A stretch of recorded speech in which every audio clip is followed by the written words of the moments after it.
Cordial saludo.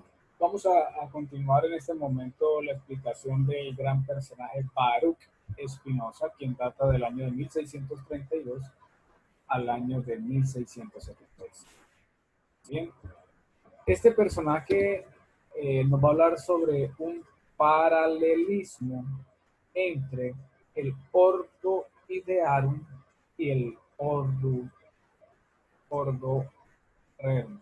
¿Sí? Aunque la sustancia, que, o sea, es Dios, única sustancia, tiene infinitos atributos, es decir, tiene infinitas características, pero obviamente no le llama características, sino que le llama atributos.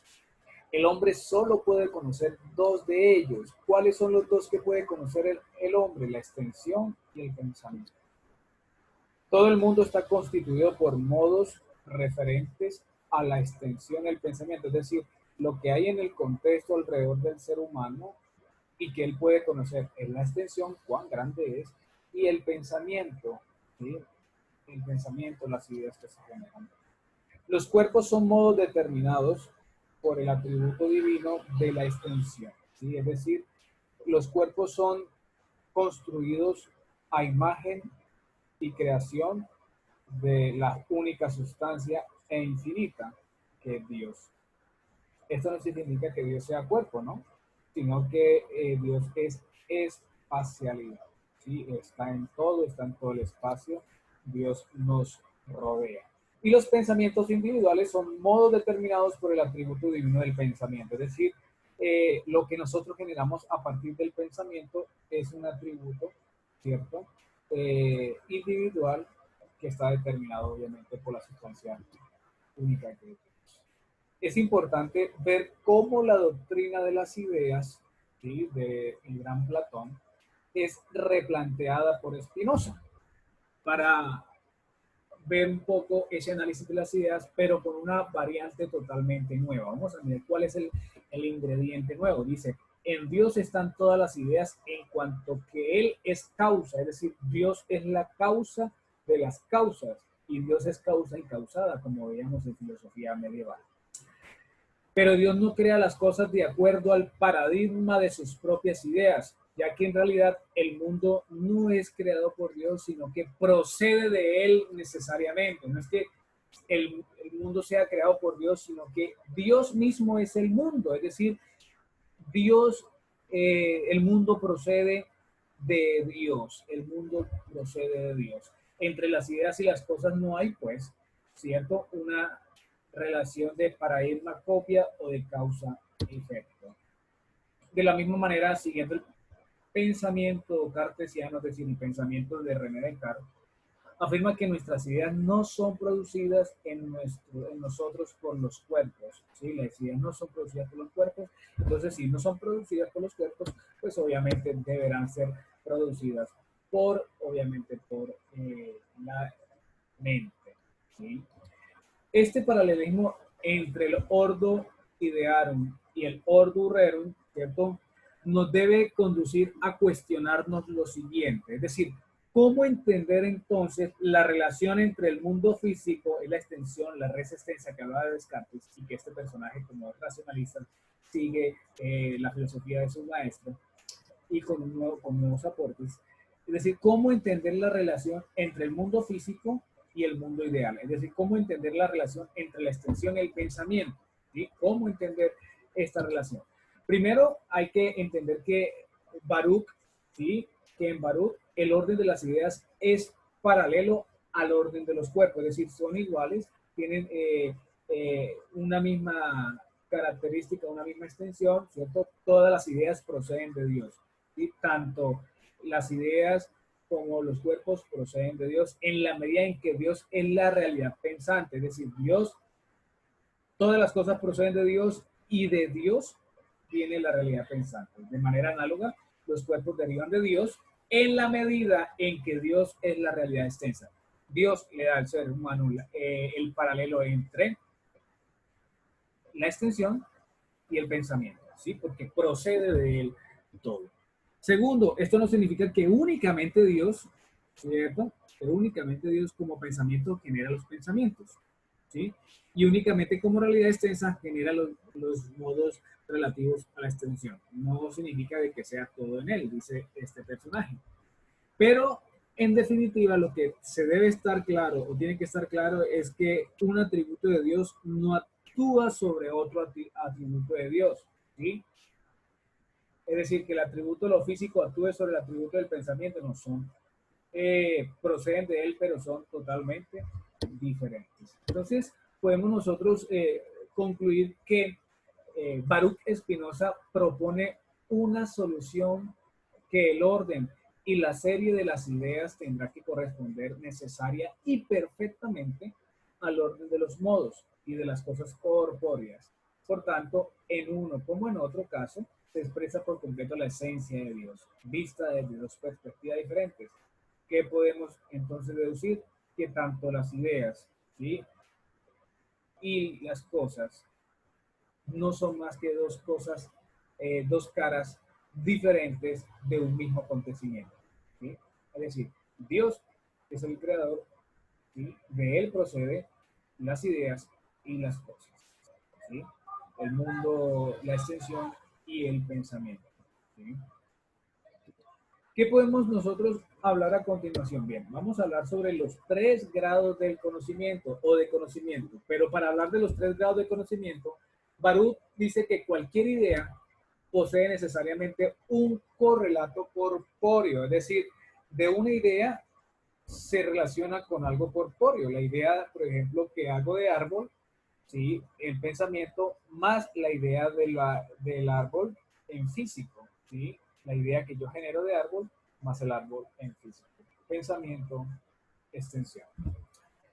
Al igual que cualquier acontecimiento posee necesariamente una idea correlativa, ¿sí? Cualquier acontecimiento, sufrimiento, angustia, dolor, desesperación, pues obviamente están con una idea correlacionada. Spinoza no distingue, y esto hay que tenerlo muy claro, Spinoza no distingue entre ideas falsas y entre ideas verdaderas. Él lo que va a hacer es que solo va a hacer la distinción entre ideas y conocimientos más adecuados o menos adecuados, ¿sí? Ese es el ideal de él, entre ideas y conocimientos más adecuados o menos adecuados. Él no habla de ideas falsas o ideas verdaderas. Tanto es así que él en los 3 grados del conocimiento plantea conocimiento sensible, conocimiento racional y conocimiento intuitivo. ¿Qué es el conocimiento sensible? Bueno, hay que partir de que todo racionalista no le apuesta, ni acepta, ni admite todo lo relacionado con el mundo exterior, con los sentidos, con la experiencia, porque la experiencia y los sentidos nos engañan. Es un conocimiento siempre inadecuado, fuente de error y de falsedad, ¿sí?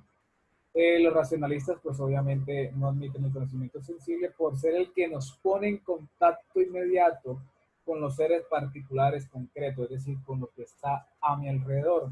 Y los racionalistas no admiten eso. Es un conocimiento insustituible, ¿sí? Es decir, que no se puede cambiar debido a su utilidad para la vida, ¿no? Los racionalistas no niegan la existencia de los sentidos, sí, ellos dicen están, pero los sentidos me engañan, los sentidos me producen o me evocan desconfianza, duda. Y obviamente, pues es una utilidad para la vida. ¿Qué es el conocimiento racional? Bueno, cuando se habla del conocimiento racional, es el conocimiento más perfecto, ¿cierto?, que el sensitivo, ya que supera la particularidad y formula la universalidad, ¿sí? Ya no es de algo particular, sino que va a formular la universalidad de las ideas, viendo las cosas, pero desde la razón, ¿sí? Se habla de una universalidad, pero se tiene presente son las ideas de la razón. Es el conocimiento propio de la ciencia, ¿sí?, ya que capta las conexiones lógicas entre las ideas y al mismo tiempo nos va a advertir que la racionalidad del mundo depende de un orden superior, ¿sí?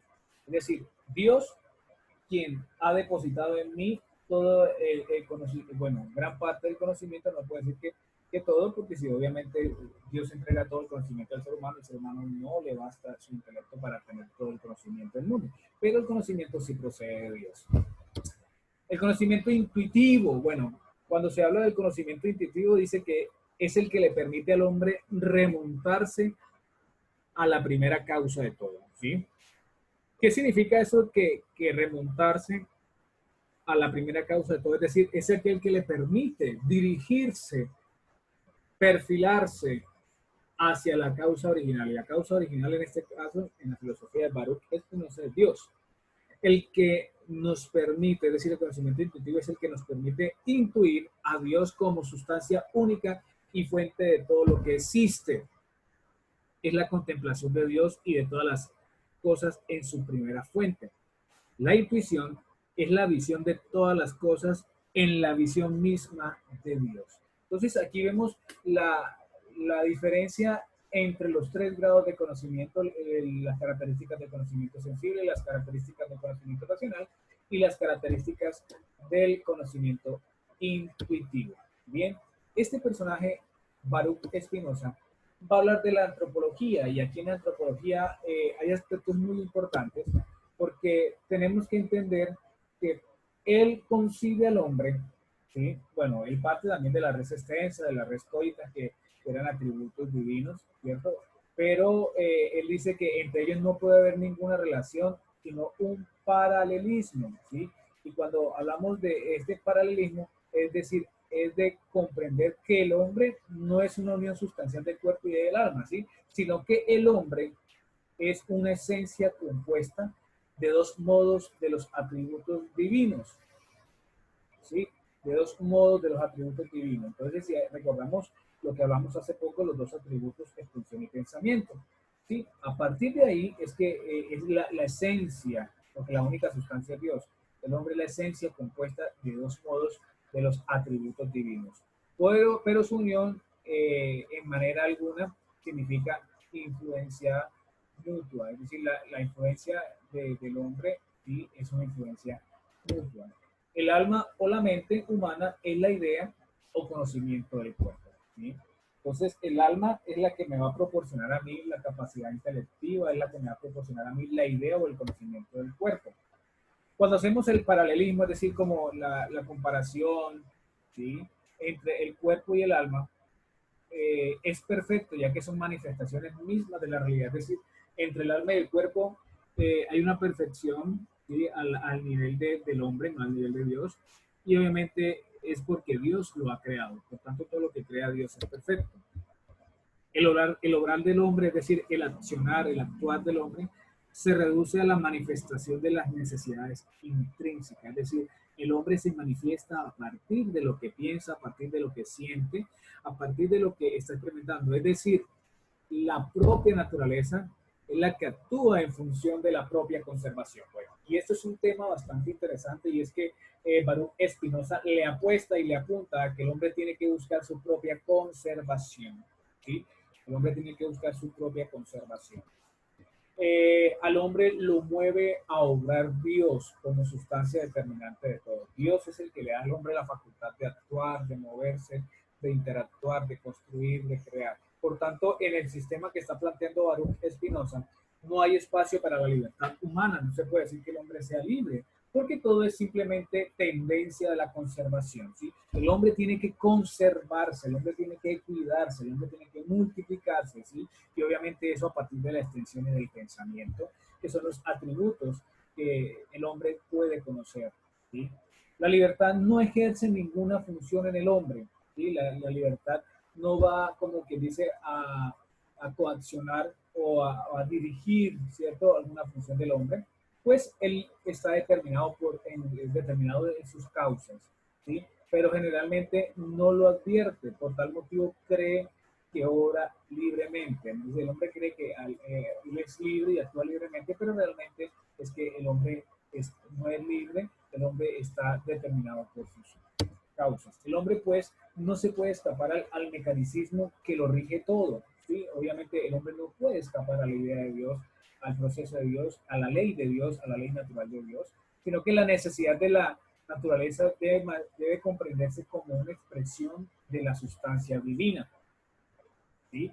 La naturaleza debe entenderse como esa idea, como ese concepto de la sustancia divina. Por tanto, dice Baruch Spinoza que los afectos en el hombre, y entiéndase por afectos la alegría, amor, la gratitud, deseos, la benevolencia, entre otros, son positivos cuando demuestran utilidad. Es decir, esta cuestión de los afectos que le atañen al hombre, que tienen el hombre, son útiles, ¿cierto? Son útiles, o sea, son positivos si muestran utilidad. Si le son útiles al hombre, son positivos, ¿cierto? Es decir, cuánto le ayudan a la adquisición de su perfección. Es decir, si la alegría, el amor, los deseos, la gratitud, la benevolencia, entre otros, le apuestan cosa positiva y le permiten al hombre alcanzar su perfección, ¿sí?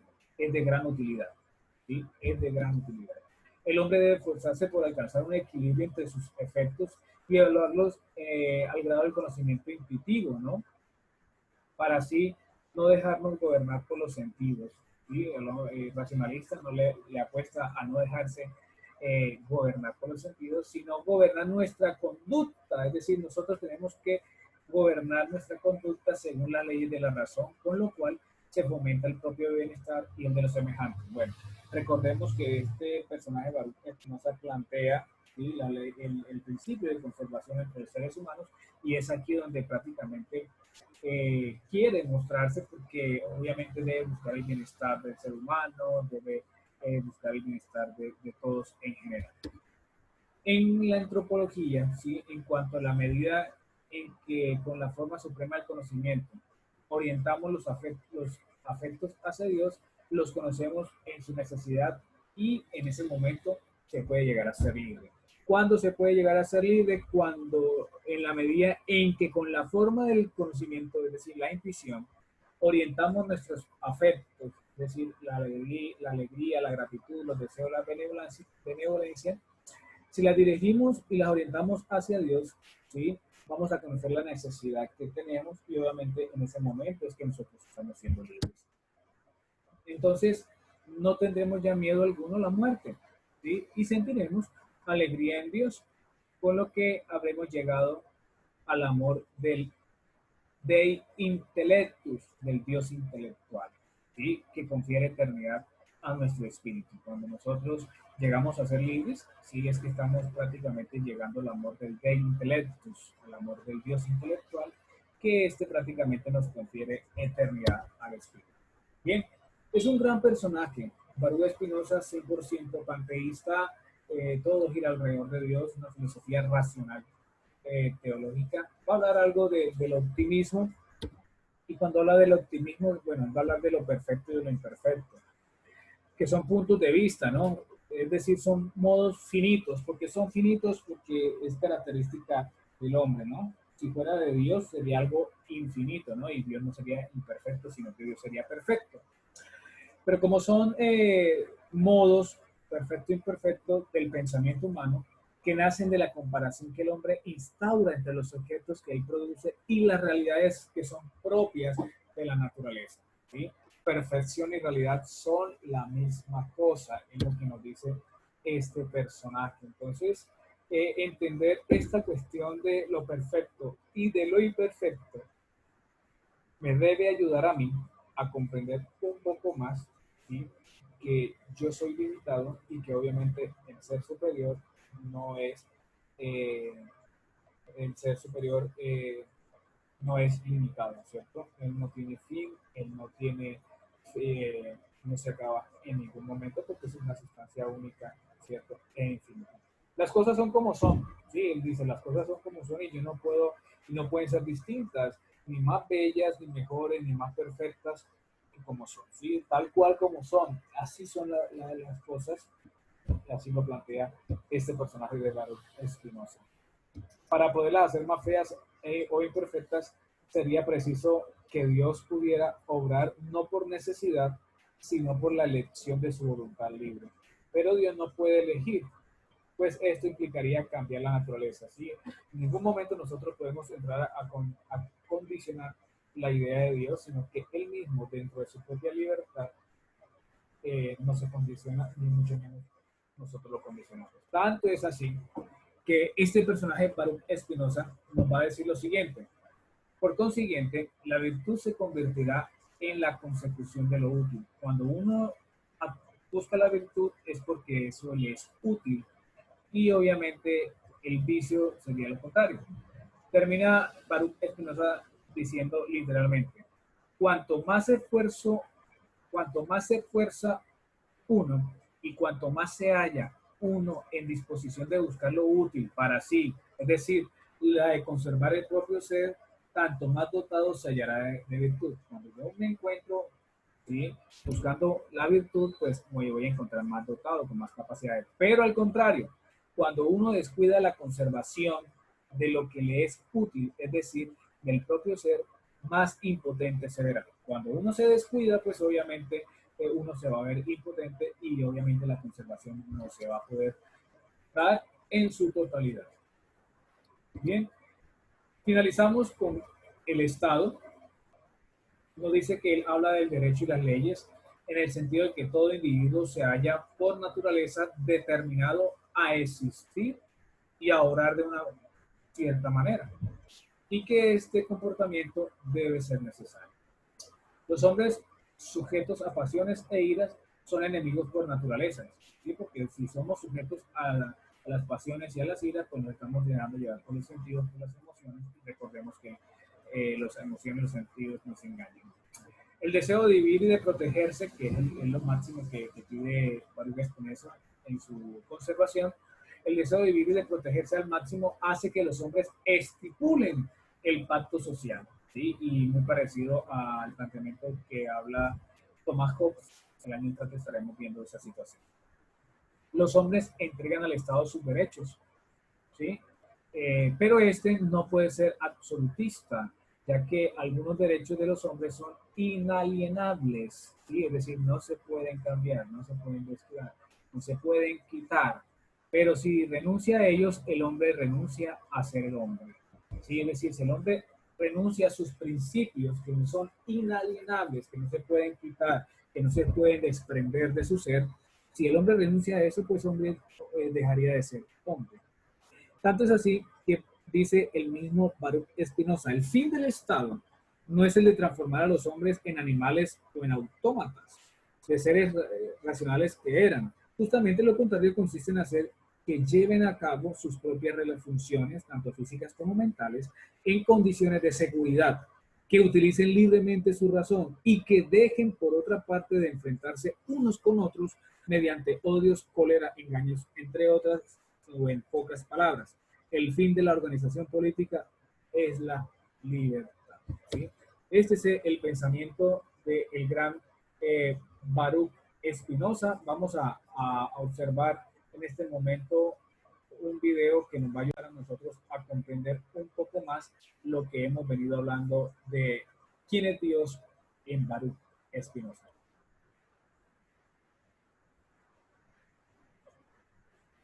En cierta ocasión le preguntaron a Albert Einstein si creía en Dios, a lo que el físico respondió: sí, creo en el Dios de Spinoza. En el video del día de hoy vamos a hablar acerca de Baruch Spinoza y cuál era su concepto de Dios.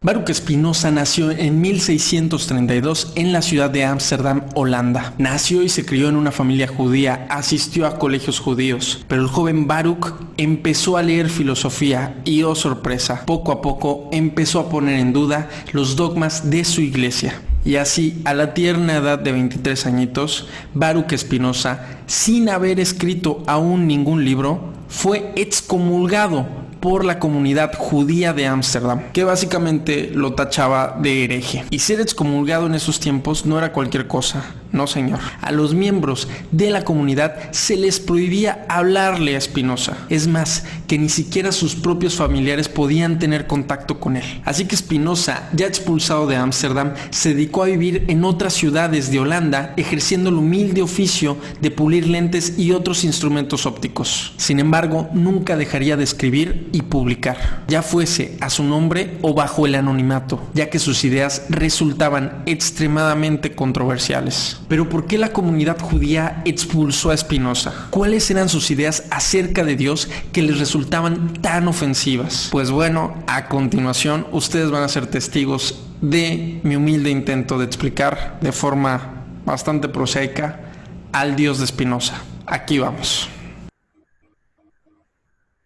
Lo primero que hay que comprender es que para Spinoza, Dios no es un viejo barbón en bata blanca. El Dios de Spinoza no tiene una forma que podamos definir. Pero lo que sí podemos decir acerca del Dios de Spinoza es que todo lo que vemos, todo lo que percibimos, forma parte suya. Dios es la sustancia única de todo lo que podemos percibir en el mundo. Y aquí tenemos que entender sustancia como algo que es causa de sí mismo, sin necesidad de haber sido creado por nadie más. Todo lo que podemos percibir en el universo forma parte de una totalidad llamada Dios. Tú eres una parte de Dios, yo soy una parte de Dios, este lapicero es una parte de Dios, esta libreta es una parte de Dios, este vaso es una parte de Dios. Yo creo que queda bastante claro el punto. Todo en el universo está formado a partir de una sustancia única que es Dios. Todo en el universo está formado a partir de la naturaleza de Dios. Todo nuestro universo representa una parte infinitamente pequeña, diminuta, de una gran totalidad llamada Dios. Imagina por un momento que yo soy el Dios infinito y amorfo de Spinoza. La humanidad sería entonces el equivalente a las células de la uña del dedo meñique de mi mano izquierda. Imagina que algunas de esas células empezaran a rezarme, empezaran a tratar de comunicarse conmigo a través de la oración, que empezaran a construir templos en mi nombre. Imagina que empezaran a imaginarme como una gran célula de uña a imagen y semejanza de ellos, que empezaran a inventar historias que plasmaran en algún tipo de libro sagrado. A mí como totalidad eso simplemente no me importaría. No me importa si algunas de estas células se enferman o si se mueren. Es más, yo provoco la muerte de muchas de ellas. Las células de mis uñas sirven a propósitos que ellas mismas desconocen. Así es el Dios de Spinoza, al cual no le interesan las acciones humanas. Para Spinoza es un error que los seres humanos nos creamos tan importantes como para creer que Dios va a estar al pendiente de nuestras vidas, o que nos creamos tan sabios como para pretender saber cuáles son sus designios, cuando apenas somos una parte infinitamente pequeña de Él. En la filosofía de Spinoza no hay propiamente un código moral, pues para él no existen el bien o el mal, simplemente existen leyes bajo las cuales funciona el universo. Por lo tanto, él aconseja llevar una vida de contemplación, en la cual nos dediquemos a entender, a través de la razón, cuáles son estas leyes. Por eso nos sorprende que sea el filósofo favorito de varios científicos, que al final del día son personas que se dedican a comprender cómo funciona el universo. Y dentro de la filosofía de Spinoza, esto sería como tratar de comprender dentro de los límites de la mente humana todo lo que podamos acerca de Dios. Podemos concluir que para Spinoza, conocer a Dios no se trata de leer la Biblia, de ir a misa, de rezar o de orar. Para Spinoza, la mejor forma de conocer a Dios es detrás de un microscopio, es en los laboratorios, es a través del estudio de la naturaleza, estudiando química, física, geología, zoología, cualquier ciencia que nos permita comprender mejor al universo, y asimismo estudiando al propio comportamiento humano. En términos generales, para Spinoza, comprender a Dios es comprender las leyes bajo las cuales funciona el universo y comprendernos a nosotros mismos. ¿Y tú, estás de acuerdo a como lo estaba Einstein del concepto de Dios de Spinoza? ¿O piensas que Spinoza se equivocaba en sus afirmaciones sobre Dios? Me gustaría leer tu opinión en los comentarios. Espero que te haya gustado el video y nos vemos hasta la próxima. Bien, hemos visto un video que nos ayuda a profundizar el concepto de Dios en Spinoza. En cierta ocasión le preguntaron a Albert Einstein quién era Dios, en qué Dios creía él. Entonces él decía que creía en el Dios de Spinoza, tal cual como está en el video. Muchas gracias, espero que se encuentren muy bien.